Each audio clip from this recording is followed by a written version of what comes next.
Shield Beetle.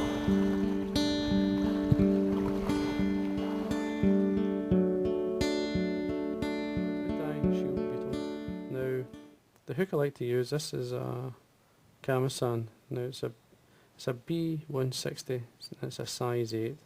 Now it's got the shank of a size 10 but the gape of a size 8. And it's a medium wire hook, which is very good for a fly if you want it to float.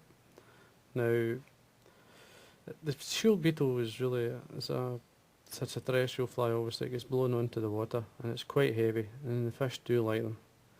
Now, there's different ways of tying it. This fly without the foam in the back will work just as well, but with the foam, it just gives it a wee bit extra to the eye and maybe even to the fish. I don't know, but both will work for you. Now, this is called local foam. You see it shining one side. I'll get the bigger sheet. It comes in sheets like this, 2 or 3 mil thick or so, and one side it's got an iridescent colour on it, in this case much like an oil slick, and the other side it's just the foam itself, and this is black. Now what I've done here is I've cut 8 mil width of the foam and then into a point at the back. Now first thing I do, the thread. Now the thread is a Uni 6.0 in black. As I put down a layer right along the shank, and I stop just before I get around the bend of the hook, and then remove the base piece. I'm going to tie this on, just holding the point of the foam. Just catch it at the back, just hold it there, and then come in with the thread and put in a good half a dozen turns or so, nice and tight, and then bring the thread back onto the hook in front. And what this does is just basically hold it. It gives the pointed area at the back. Now for the rib, now the fly's got a wee bit of orange in it, so it's well used in this case hot orange, and this is wire and small, which the SM stands for. It's UTC hot orange. It's a great colour, and I think it's ideal for this fly. Now all I'll do is catch it on the side, pull it into the length you want. Now make sure this is secure. I'm just going to run the thread up and down a couple of times. Stick it up, and then come back down. Now for the body, I'm going to use a synthetic type dubbing, and in this case I'm using 2 materials very similar. It's called Flashaboo dubbing. In this case it's a nice hot orange, and everybody knows light bright, in this case in black. Now I'm going to blend or mix these both together. All you do is cut it to around about 1 inch in length. Best to cut it first. Cut it and then blend it, because it mixes much easier. And that's it there. Just mix it between your finger and thumb. And it's just a matter of dubbing it onto the thread. Not too tight, because you want to form quite a thick body. Just move your foam back at this point and bring the dubbing right in, and then start to build it up. You want to give yourself a good couple of mil at the head area for tying in hackle, or the hackles, and tying down the foam. And that's you. Simple as that. Now for the body hackle, I'm just going to use black. This is just a saddle hackle dyed black, cock saddle. Just remove some of the fibres from the stem and tie it on. And then just wind it down through the dubbing. You're looking round about maybe 4 to 5 turns. Bring it across your wire. Use the wire to hold it, and as well to secure the hackle down. Using the wire, turn it up. Just the last turn I like to draw back the fibres and then bring it up. Bring the thread with it and put a 90-degree bend into the wire, which will secure it and keep this. Basically, it keeps the turns of the rib really nice and tight. Bend and break it off, and then you can break away your hackle. Now, for the front hackle, you could use either a natural furnace, which is it's a natural brown and a black centre, or in this case what I'm going to use, this is a saddle hackle. or a saddle cape dyed hot orange. It's a badger cape. It's got the black centre. This fly gives a good impression. I mean, it's got an orange line around the sides, and the legs are very orange-like. So I think it just looks in fish as well. It's especially good for the brown trout. Just take one of the hackles. Now you're looking for a well-marked feather, so these are ideal. All I'm going to do is catch it on the side, a couple of turns, fold it back, break away the stem, and then fold the hackle, just draw it through your fingers, and then, I mean, it depends on the quality of the hackle that you're using. You're looking for maybe around about 3 turns, 3 to 4 turns anyway. It's plenty.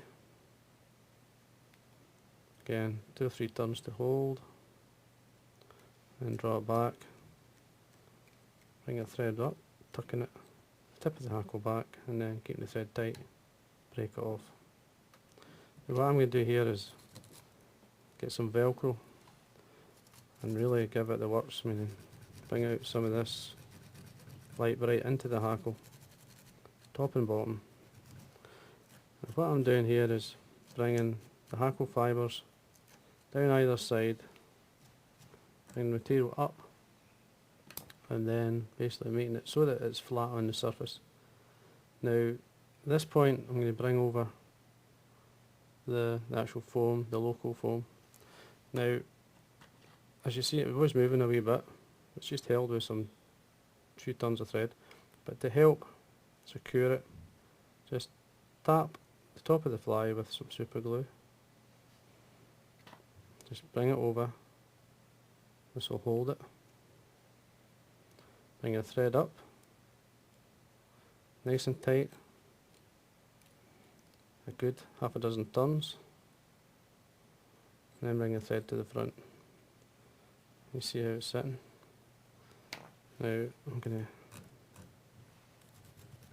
make sure these hackle fibres are flat, bring them up.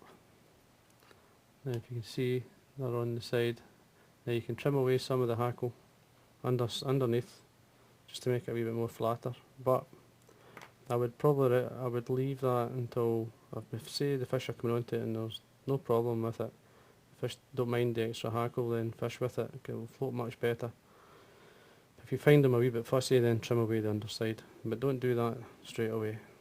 Now if you want to add legs, which I'm going to do here, I'm going to tie in, these are more a red, it's already orange, it's a pre-knotted pheasant tail leg.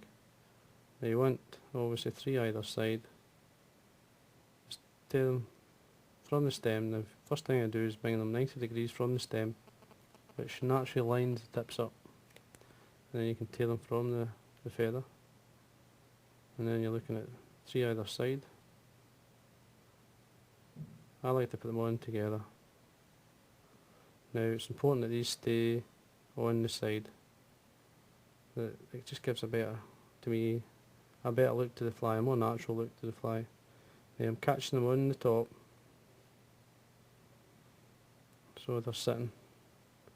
If you look, there they are.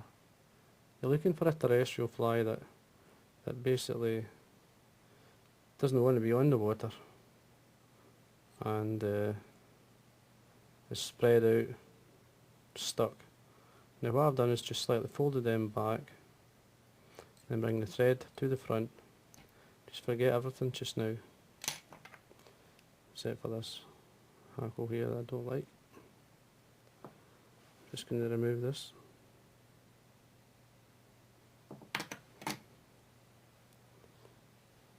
One more turn just in there to make sure it's secure. That's fine. Now lift your foam. Just do a wet finish in the front. 4 or 5 turns is plenty. Trim this away. Come in and trim the pheasant tail, the waist ends of the pheasant tail away. Now you could tie these on before you bring the foam over, but by tying them in like this, keeps them on the sides, colours up the edge of the shell. To me it looks much better. And then with the shield shape, just a straight cut across. And there you are. Now what you're looking to do now is to put a wee drop varnish in this area here and on the head. A couple of coats will do it. Now that's basically the fly is finished and ready to go. Now if you find it hard to see, now you could tie in a piece of antron or something like that, or in this case what I'm going to do is put some fluorescent paint on. Just sit in the top, small dot.